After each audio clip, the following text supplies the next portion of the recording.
4세기 후반 전진, 전현, 동진 이 세 나라의 화북 패권 전쟁에서 공동의 적이 물러가자 수순대로 전진은 라이벌이었던 전현을 멸망시키는데요.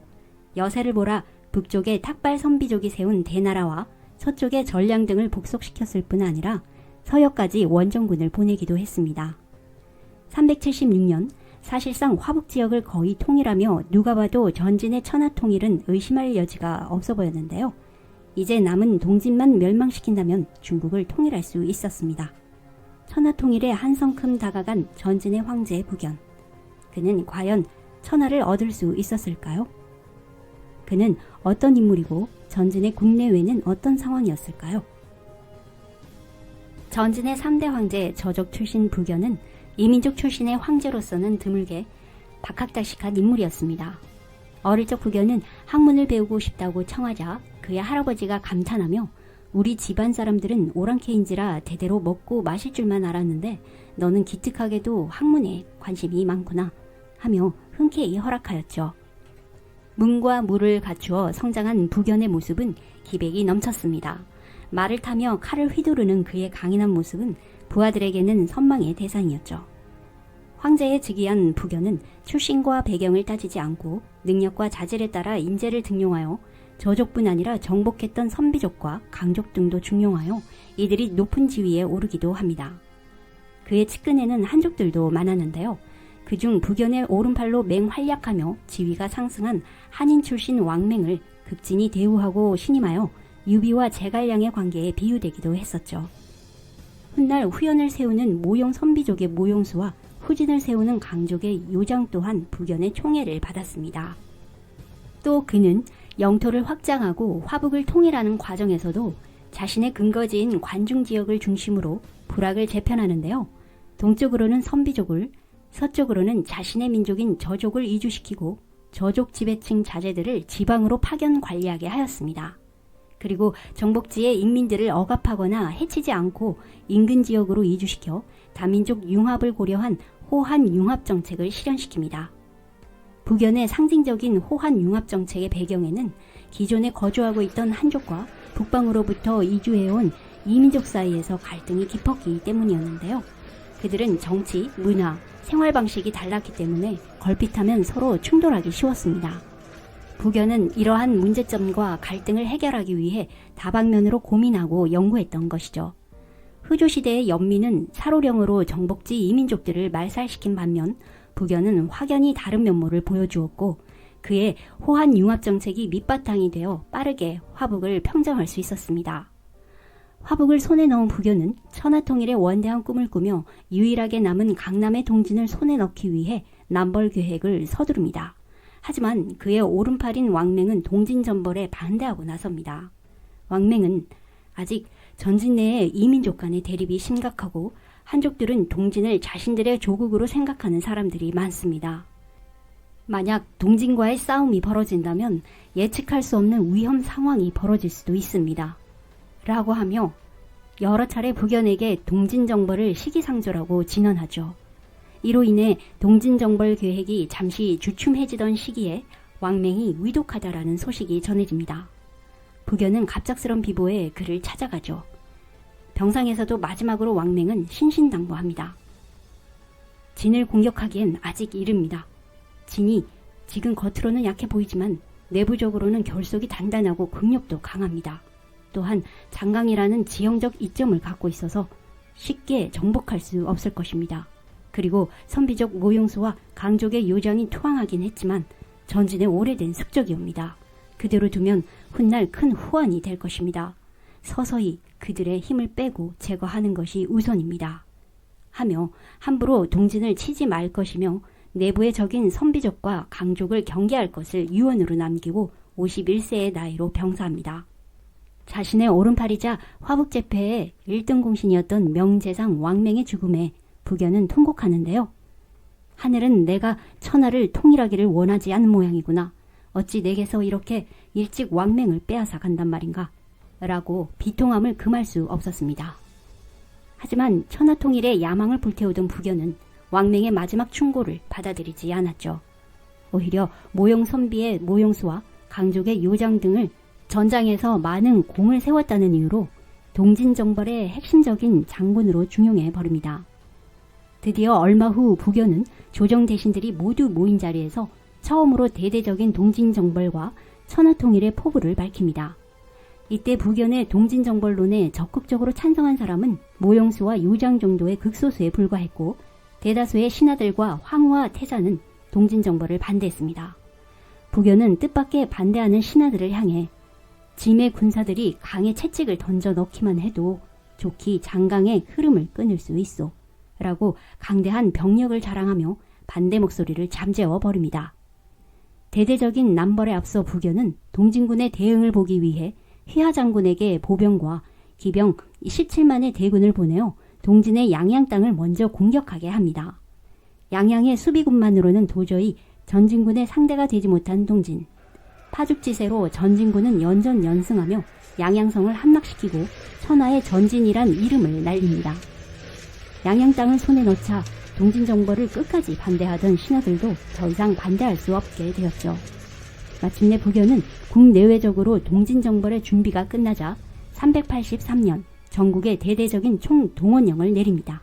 이때 동원된 병력 규모는 선봉 차출된 병력이 25만, 부견 자신이 이끄는 병력이 60만, 여기에 기타 병력까지 합쳐 100만이 넘는 대군을 구성해 동진정벌을 감행했다라고 기록되어 있습니다. 반면에 실제 전진의 병력은 3분의 1도 안 되었을 가능성이 크다는 주장도 있지만 오후 16국 시대 당시로서는 압도적으로 놀라운 병력 수였습니다.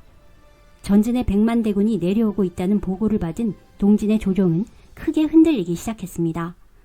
동진 역시 서둘러 전국에 동원령을 내리고 소집된 병사 약 8만 정도의 병력으로 전진에게 대항할 수밖에 없었습니다. 병력 수로 볼 때 전진군의 10분의 1에 불과해 동진의 장군들은 내심 불안했지만 다행히도 동진군의 사기는 의외로 나쁘지는 않았습니다. 숫자의 우위가 승리를 보장하지는 않았으니까요. 한편 부견은 먼저 자신의 동생인 부융에게 선봉부대를 주어 동진의 수도 건강의 코앞인 수춘 땅을 함락시키라고 명령합니다. 명을 받은 부융의 부대는 눈 깜짝할 사이에 수춘을 함락시켰고 이 소식을 곧바로 부견에게 보고합니다. 수춘 함락으로 동진의 기세가 크게 꺾였다는 보고를 받고 기쁨을 감출 수 없었던 부견은 군대들을 직접 통솔하여 수춘 전선으로 향하는데요. 수춘에 도착한 부견은 전군은 일단 비수라는 강으로 이동시켜 비수강을 사이에 두고 동진군과 대치하게 됩니다. 이때 부견은 동진에게 먼저 항복할 의사가 있는지 회유하기 위해 동진군에 보낼 사신을 물색하는데요. 마침 동진의 관료였다가 포로로 잡혀 휘하에 있던 주서라는 신하를 불러 이복의 주서, 자네는 원래 동진 출신이니 자네가 직접 가서 항복하라고 권유해보게 하고 명령합니다. 이 섣부른 판단이 큰 재앙을 안겨주게 될 것이라고는 그 누구도 생각하지 못했습니다. 10길 물속은 알아도 1길 사람 속은 모르는 법. 주서는 겉으로는 부견을 섬겼으나 항상 동진을 그리워했던 사람이었죠. 그는 동진군의 진영에 가자마자 오히려 동진 측의 총사령관에게 부견이 지금 수춘에 와 있습니다만 아직 전진의 100만 대군이 집결하지 않은 상태입니다. 병사들이 다 모이기 전에 기습 공격한다면 이길 승산이 있습니다. 하고 낱낱이 기밀을 알립니다.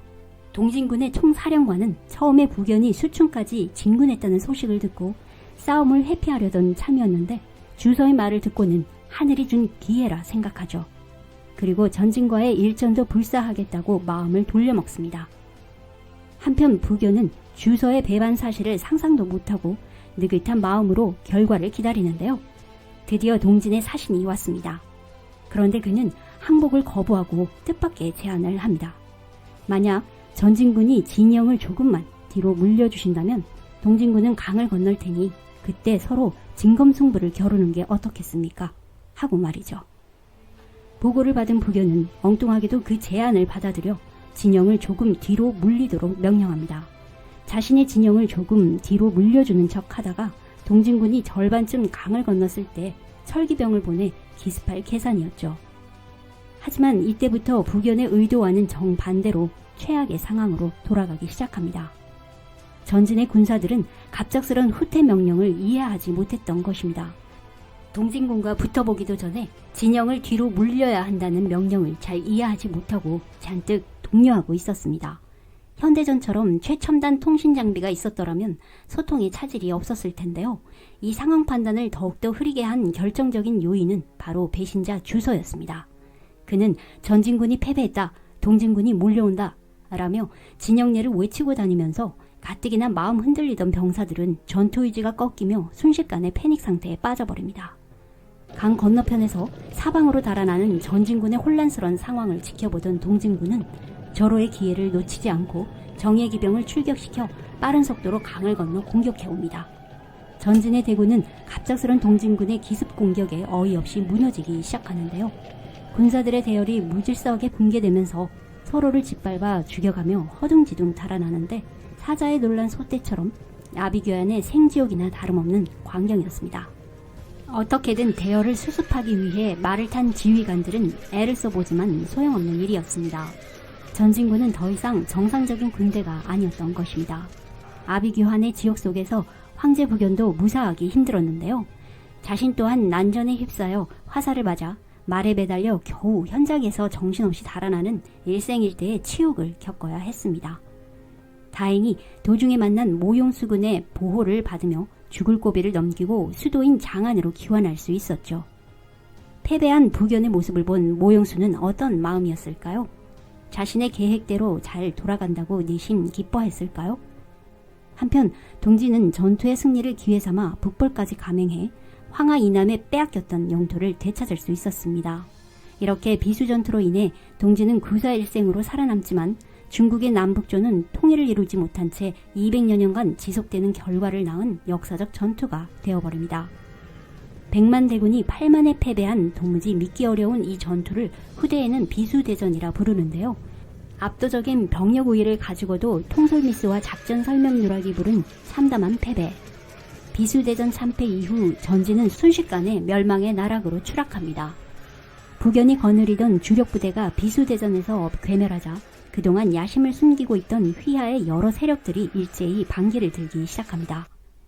그토록 총애했던 모용수는 후연을, 강족의 요장은 후진을 세우는 등 부견이 애써 통일한 화북은 갈갈이 찢겨 나갔습니다. 왕맹이 죽기 전에 남긴 걱정 섞인 유언은 결국 현실이 되고 말았죠. 부견은 이리저리 반란을 진압하려 애를 썼지만 그에게는 감당하기 힘든 일이었습니다.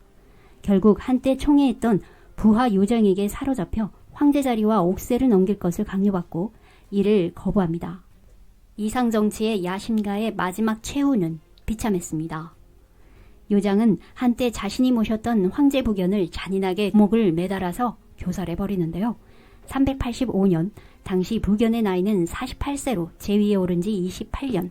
그가 단 한 번의 전투에 패하면서 자신했던 대륙 통일 앞에 무릎을 꿇었습니다. 한족과 이민족의 이상적인 제국 건설의 꿈도 한순간 물거품처럼 사라져 버렸습니다. 그의 아들이 뒤를 이어 전진의 황제로 즉위하면서 아버지의 복수를 갚기 위해 요장이 세운 후진과의 처절한 항쟁을 이어나가지만 뒤집힌 전세를 역전하기에는 어려웠습니다. 결국 부견이 죽은 지 약 10년 후 394년 화북의 패자 전진은 멸망합니다. 전진의 세 번째 황제 부견. 그는 전란이 끊이지 않았던 화북 일대에 부국강병을 실행해 태평성대를 이루었고 최악의 난세로 손꼽히는 5호 16국 시대의 군주들 가운데 후조의 성능과 더불어 가장 뛰어난 명군이자 영웅으로 평가받고 있습니다.